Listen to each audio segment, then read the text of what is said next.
교화 교장의 거꾸로 지우학교실 시작합니다. 오늘의 배움 주제는 다음과 같습니다. 자, 오늘부터 우리 외계행성 탐사 방법을 배울 건데요. 그러려면 도플러 효과랑 시선 속도라는 개념을 알아야 돼서 먼저 보도록 하겠습니다. 여러분들이 아마 통합과학 시간에 배웠을 거예요. 다시 한번 리뷰한다고 생각하고 볼게요. 지구가 여기 있고요. 어떤 별이 여기 정지해 있을 때 보면은 이 별에서부터 별빛이 우리 지구를 향해서 이런 파동의 형태로 우리 지구로 오게 됩니다. 그럼 우린 이걸 보는 거죠. 이걸 봐서 이제 스펙트럼을 분석을 해보면은 이 옆에 있는 것처럼 이렇게 나타나게 되겠죠. 그랬을 때 이 별빛은 여기 정도의 스펙트럼의 파장을 갖는다라고 해볼게요. 자, 근데 이 별이 정지해 있지가 않고 만약에 지구를 향해서 다가온다라고 해볼게요. 그러면 지구는 가만히 있는데 별이 앞으로 다가오게 되면 결국에는 이 파동이 눌리게 돼요. 양옆에서 누르는 것 마냥 눌리게 되는 거죠. 그러다 보니까 파동이 요 아래 그림처럼 요런 형태를 띠게 됩니다. 자, 그러면 얘네 둘의 차이는 무엇이냐? 파장의 길이가 얘는 요 정도였는데 얘는 파장의 길이가 이렇게 짧아졌어요. 근데 파장이 짧아지게 되면은 우리 요 스펙트럼 상에서 원래 파장보다 짧은 쪽으로 가면 파란색 계통으로 이동을 하게 됩니다. 그래서 원래 노란색으로 보이던 별이 파란색으로 보이게 돼버리는 거죠. 자, 요런 파란색으로 보이게 되었다라고 해서 얘를 청색 편의 현상이라고 말을 하고 있습니다. 자, 반면에 별이 멀어질 수도 있겠죠. 별이 멀어지면은 지구는 가만히 있는데 별 혼자 멀어진 것이기 때문에 파장을 늘어나게 한 것과 같아요. 파동을. 그러다 보니까 이렇게 파동이 이렇게 길다란 형태를 띠게 되고요. 파장의 길이도 길어지게 되죠. 근데 파장의 길이가 길어지면 원래 파장보다 길어지면은 빨간색 쪽으로 이동을 하게 됩니다. 그래서 빨갛게 보이게 되는데 이걸 우리는 적색 편이다 이렇게 얘기를 하고 있습니다. 정리해보면 별이 접근할 때는 청색 편이, 별이 후퇴할 때는 적색 편이라고 볼 수가 있겠죠. 자, 그 다음에 우리 시선 속도의 개념을 들어볼 건데요. 지구에서 어떤 별을 볼 때 이 별들이 이렇게 이동을 할 수도 있을 거예요. 물론 뭐 이 방향으로 갈 수도 있겠고 이 방향으로 갈 수도 있겠죠. 어딘가 하여튼 별이 이동을 하는데 이 이동할 때는 공간을 갈라서 가기 때문에 이렇게 이동할 때 생기는 속도를 공간 속도다 이렇게 얘기를 하고 있습니다. 자, 근데 이 공간 속도를 성분을 X축 성분과 Y축 성분으로 쪼갤 수가 있겠죠. 우리가 기하와 벡터를 배워서 이 벡터의 개념을 알면 더 쉬울 텐데요.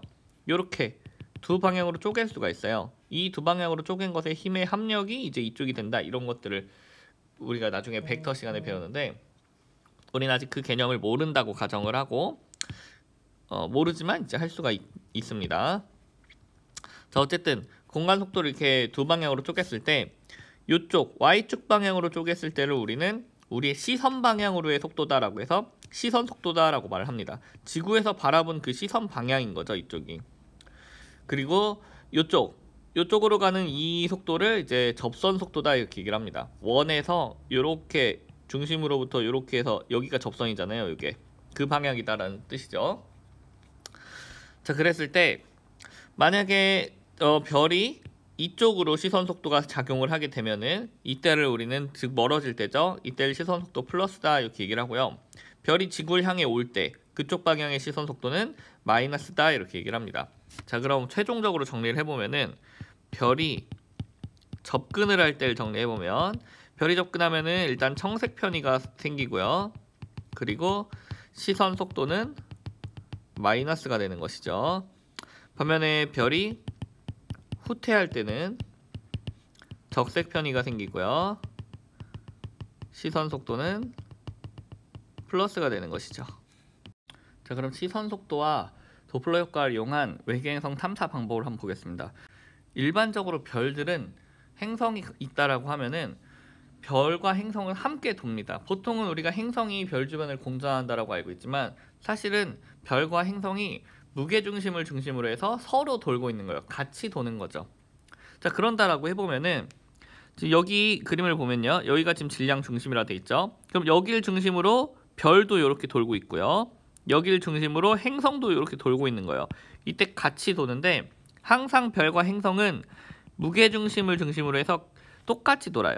별이 예를 들어서 이 위치로 왔다. 그럼 행성은 요 반대쪽 여기로 와야 되는 거죠. 무게중심을 가운데 두고요. 별이 만약에 여기로 왔다. 다른 색으로 해볼게요. 별이 만약에 여기로 왔다. 그럼 행성은 이 반대쪽에 무게중심을 가운데 두고 반대쪽으로 와야 합니다. 항상 같이 돌아야 돼요. 이렇게. 다만 우리가 별이 도는 걸 못 느끼는 이유는 무게중심 자체가 거의 별에 치우쳐져 있어서 사실상 별은 안 도는 것처럼 보이기 때문인 거죠. 자, 그러면은 어쨌든 별은 돈다는 거예요. 정확히는. 자, 그럼 지금 첫 번째 그림처럼 있다라고 했을 때 지구에서 이제 바라본다라고 해볼게요. 지구에서 이 별을 보고 있어요. 그런데 이때는 별의 후퇴 속도와 시간의 관계를 한번 그려보면, 자, 이쪽이 이제 시간이라 해볼게요. 이쪽이 이제 후퇴 속도, 여기가 플러스, 시선 속도죠. 시선 속도 플러스 마이너스 이렇게 했을 때, 자, 이때는 별이 지금 움직이는 방향이 이쪽이에요. 이 순간에 움직이는 방향은. 그럼 지구에서 봤을 때 시선 속도는 0이겠죠. 자, 시선 속도를 찍어보면 여기 0일 겁니다. 자, 근데 이제 두 번째 그림으로 별이 이렇게 돌아서 지금 여기 12시 방향까지 왔어요. 그럼 행성은 요 반대쪽으로 여기로 와 있겠죠. 자, 이 순간에 별은 저쪽으로 가는 것처럼 보일 겁니다. 그럼 지구에서 봤을 때 저 별은 마치 멀어지는 것처럼, 후퇴하는 것처럼 보여요. 그러니까 그때 별의 시선 속도는 플러스가 되겠죠. 자, 그러다가 이제 다시 또 별이 돌았어요. 별이 돌아서 일로 오게 되면요, 세 번째 그림처럼 이때 이 방향으로 가는 거죠. 이 순간은. 그랬을 때 지구에서 봤을 때 시선 속도는 0이죠. 0. 나타나지 않습니다. 자, 그 다음에 다시 네 번째 그림으로 와서 별이 이 방향으로 왔을 때 이때 이제 행성이 반대로 가겠죠. 그럼 이때는 이 순간은 마치 별이 지구로 다가오는 것 같으니까 시선 속도가 마이너스가 될 거예요. 그죠? 그리고서 또 다시 1번으로 가겠죠. 이렇게 가겠죠. 그럼 이게 반복이 될 거예요. 그래서 그래프를 그려보면 이런 그래프가 계속 반복되는 것을 볼 수가 있을 겁니다. 자, 그리고 이와 동시에, 자, 지금 시선 속도가 왔다 갔다 할 동안 멀어지고 가까워지고가 결국 반복된다는 소리죠. 그럴 때 당연히 파장 변화도 일어나겠죠. 그죠? 그래서 원래 파장이 지금 이 상태였었는데 처음 이 후퇴 속도가 멀어질 때, 시선 속도가 멀어질 때는 적색 편의 쪽으로 이렇게 이동하는 것을 볼 수가 있고요. 다시 원래대로 갔다가 또 이번에는 가까워질 때는 청색 편의 쪽으로 이동하는 것을 볼 수가 있습니다. 그래서 이 파장의 변화, 도플러 효과에 따른 파장의 변화와 이 시선 속도 그래프의 변화를 이용해서 이제 별이 움직이는구나, 이것을 볼 수가 있고요. 그 말은 다시 말하면 결국 별이 움직이려면 어쨌든 행성과 세트로 있어야 되는 거예요. 그죠? 그 말은 이렇게 나타나는 별, 이런 움직임을 보이는 별의 주변에는 당연히 외계 행성이 있겠구나라는 것을 우리가 알 수 있습니다. 이렇게 해서 외계 행성의 존재를 찾아내는 거예요. 자, 그러면 약간 특징을 좀 정리를 해보면요. 지금 시선 속도의 요 변화 주기가 있겠죠. 요 주기, 요 파장의 요 마루부터 마루까지 요 한 파장이 결국에는 얘가 별이 한 바퀴 돈 거예요. 그죠? 그러니까 즉 이것이 바로 공전 주기가 된다라는 것이 이제 첫 번째 특징이고요. 자, 두 번째 특징으로 이렇게 시선 속도와 이런 것들이 생기는 이유는 별과 행성이 서로 중력으로 잡아당겨서 생기는 거예요. 그러니까 중력으로 잡아당기니까 뱅글뱅글 도는 거죠. 즉 얘네들은 중력의 영향을 받습니다. 만류인력 F는 R제곱분의 GMM이라는 만류인력 공식이 있어요. 즉 중력은 둘 사이의 거리에는 반비례하고 둘 사이의 질량에는 비례한다라는 겁니다. G는 만류인력 상수고요. 자, 그럼 이 식에 따르면은 중력이 커지면은 얘가 더 빨리빨리 뱅글뱅글 돌 건데, 중력이 커지려면 어떻게 해야 되냐? 바로 외계 행성의 질량이 커지거나 또는 둘 사이의 행성의 공전 궤도 장반경이, 공전 궤도 장반경이라고 하는 것은 요 별과 행성 사이의 거리를 얘기하는 거예요. 요 장반경이 짧아지거나 둘 중 하나면 되겠죠. 즉 시선 속도가 너무 빠르다 또는 파장 주기가 너무 짧다, 그렇게 된다는 것은 얘가 빨리빨리 돈다라는 것이고, 그런 경우에는 외계 행성의 질량이 클 거다 또는 외계 행성이 그 별에 가까이 있을 거다, 이런 것을 추정할 수가 있다라는 거죠. 자, 다음 식현상을 이용한 외계 행성 탐사 방법 보겠습니다. 자, 어떤 별이 행성하고 같이 세트로 있다면 그 행성이 별의 앞을 지나갈 때 그 별의 밝기를 가려버릴 수도 있어요. 그런 현상들이 식현상이죠. 자, 그러면 이 별의 밝기가 변했다? 그럼 외계 행성이 존재하는구나, 이렇게 생각할 수 있다는 논리로 시작을 합니다. 자, 한번 봐볼게요. 자, 이 그림과 같이 중심별이 있고 그 주변에 행성이 이렇게 공전을 하고 있다라고 해볼게요. 지구는 여기 있어요. 여기 이쪽에서 쳐다보고 있는 거예요. 이쪽에서 쳐다봤을 때 그 별의 밝기가 어떻게 변하는지를 한번 시간에 따른 광도의 변화량을 측정을 해본 겁니다. 자, 근데 행성이 이쪽에 있을 때, 이쪽에 있을 때는 보니까 광도가 이렇게 돼 있어요. 광도가 높죠? 밝죠? 그것은 이 별의 밝기를 온전히 다 받을 수 있기 때문에 밝은 거죠. 자, 그러다가 행성이 별에 여기 딱 들어오는 순간, 여기 딱 들어오는 순간 지구에서 봤을 때는 이 행성이 별을 가려버리죠. 그럼 별의 밝기가 줄어들 거예요. 그래서 별의 밝기가 줄어들기 시작을 합니다. 자, 그러다가 이 행성이 별의 앞으로 왔을 때, 완전히 앞으로 오면 이제 최대로 가릴 수 있는 만큼을 가린 거예요. 여기는 진입하는 중이니까 부분을 가린 거고, 여기는 이제 행성 전체 면적만큼 별을 가려버린 거죠. 자, 그렇게 되니까 별의 밝기가 최소가 돼요. 최소가 된 상태로 언제까지냐? 이렇게 지나가는 내내 최소죠. 이렇게 되다가 이 행성이 이 별을 나오는 순간, 그 나오는 순간부터 다시 별의 밝기는 밝아지기 시작을 하고, 완전히 나오면 그때 최대 밝기로 돌아오죠. 그래서 이렇게 가면 다시 쭉 최대 밝기를 가질 거예요. 가리는 게 없으니까. 자, 근데 이렇게 가다가 다시 이렇게 그래프가 나온다라고 한다면, 자, 이랬을 때 여기는 다시 가려지기 시작하는 거죠. 즉 얘가 한 바퀴 뺑을 돌아서 다시 온 거예요. 자, 그럼 여기부터 여기까지, 즉 행성의 밝기가, 별의 밝기가 줄어들기 시작하는 지점부터 다시 줄어들기 시작하는 지점까지, 여기까지가 결국에는 이 행성의 공전 주기가 되겠습니다. 그쵸? 한 바퀴 돌아온 거니까요. 자, 그래서 좀 정리해보면 이 식현상을 이용한 외계 행성 탐사는 첫째로 특징을 정리해보면, 일단 기본적으로 공전 궤도면이 우리 시선 방향과 나란해야 한다는 특징이 있습니다. 자, 이게 무슨 말이냐? 우리가 이쪽을 쳐다보고 있어야 돼요. 만약에 우리가 지구에서 위를 쳐다보고 있다면 이렇게 보이겠죠? 별이 있는데 행성이 이렇게 돌고 있는 걸로 위에서 보면 이렇게 보일 거예요. 이렇게 보이면 식현상이 안 일어나요. 그죠? 같은 방향에서 바라봐야 한다라는 거죠. 그 말입니다. 그 다음 두 번째로, 결국엔 이 중심별의 밝기 감도량은 뭐에 비례를 하죠? 바로 행성의 가림 면적, 즉 행성의 크기, 면적에 비례를 하게 되어 있습니다. 그죠? 그럼 행성의 면적은 결국 행성의 반지름의 제곱에 비례를 하겠죠. 그죠?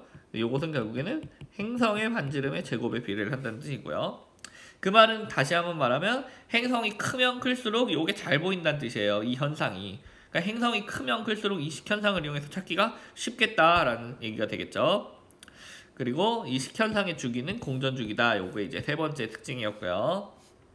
자, 그 다음은 또 행성을 찾는 방법 중 하나로 미세 중력 렌즈 현상을 이용하는 방법이 있습니다. 자, 이건 뭐냐면, 자, 일반적인 중력 렌즈라고 하는 게 뭐냐면요. 자, 여기 지금 그림처럼 A라는 별이 있어요. 그리고 여기 B라는 별도 있고요. 지구는 여기 있어요. 이 지구에서 저 A라는 별의 밝기를 측정을 해보면, 원래는 이 B라는 별이 없다고 한다면, 이게 없다라고 한다면 A에서부터 지구를 향해서 빛이 들어오겠죠? 요 밝기를 측정을 할 거예요. 근데 이 가운데 B라는 별이 있음으로 해서 어떤 일이 발생을 하냐, 원래 A라는 별에서 이렇게 일자로 빛이 들어와야 되는데 이 B라는 별이 무거워가지고, 이 별이 무거우면 중력이 센데요, 중력이 세면 빛도 끌어당길 수가 있어요. 즉 A라는 별에서 빛이 이렇게 사방으로 퍼져 나가겠죠 원래? 그랬을 때 우리는 이 한 가닥만 측정을 한 거였는데, 이 B라는 별이 있음으로 인해서 요쪽으로 향하는 이 빛이 중력에 의해 꺾여버립니다. 이렇게. 그래서 우리 지구를 향하는 거예요. 그럼 지구에서 봤을 때 이 B라는 별로 인해서 A라는 별의 밝기가 밝아지게 됩니다. 왜냐면 한 가닥 들어올 게 세 가닥 들어오니까 밝아지겠죠. 그래서 보면은 원래 이 B라는 별이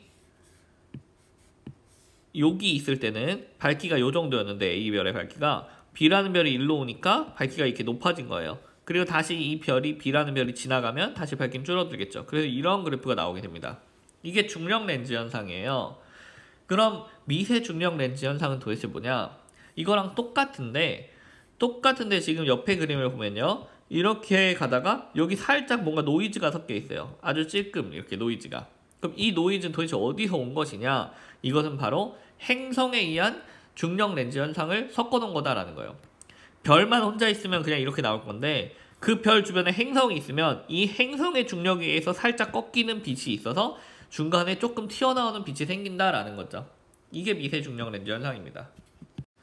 자, 이 미세 중력 렌즈 현상의 특징을 정리해보면요, 이 경우에는 공전 궤도면이, 행성의 공전 궤도면이 우리 지구에서 보는 시선 방향과 수직이어도 이 관측이 가능합니다.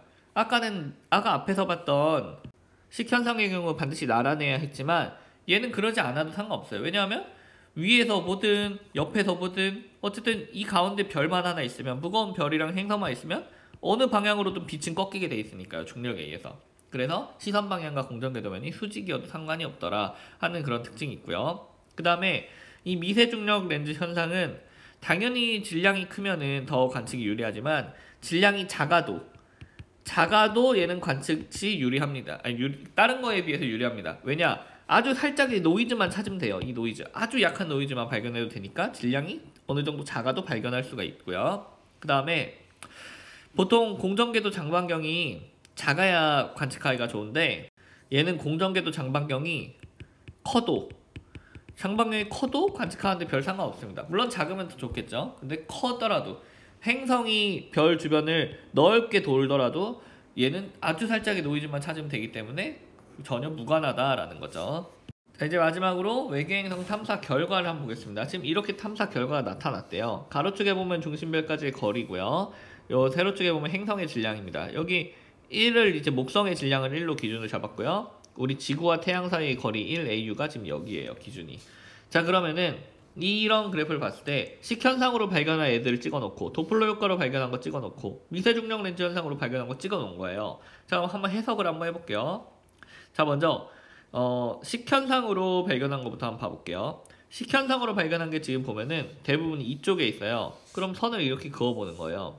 그럼 결국에는 식현상으로 발견한 외계 행성들은 중심별까지의 거리, 행성과 중심별까지의 거리가 1보다 작은 경우, 즉 지구 태양 사이 거리보다 작은 경우예요. 즉 공전궤도 장반경이 작은 행성들은 식현상으로 우리가 많이 발견을 했다라는 거죠. 자, 그 다음에 도플러 효과와 시선 속도로 발견한 거 여기 있죠? 그러면 선을 한번 그려볼게요. 여기 이렇게 그려보면은 결국 여기서 할 수 있는 건 뭐냐? 이 시선 속도 변화로 찾은 애들은, 도플러 효과로 찾은 애들은 거의 질량이 큰 행성들이 많았더라 라는 게 되는 거죠. 자, 그 다음에 미세중력 렌즈로 찾은 애들, 여기 곳곳에 있어요. 이렇게 곳곳에 있는데 얘네들은 특징을 보면은 공전궤도 장반경이 크더라도, 그리고 행성의 질량이 작더라도 발견이 된다라는 것을 알 수 있습니다. 그래서 우리가 앞에서 배웠던 그 세 가지의 특징들을 지금 여기에서 다 발견을 할 수가 있죠. 자, 오늘 수업 여기서 마치겠습니다. 수고하셨습니다. 큐바.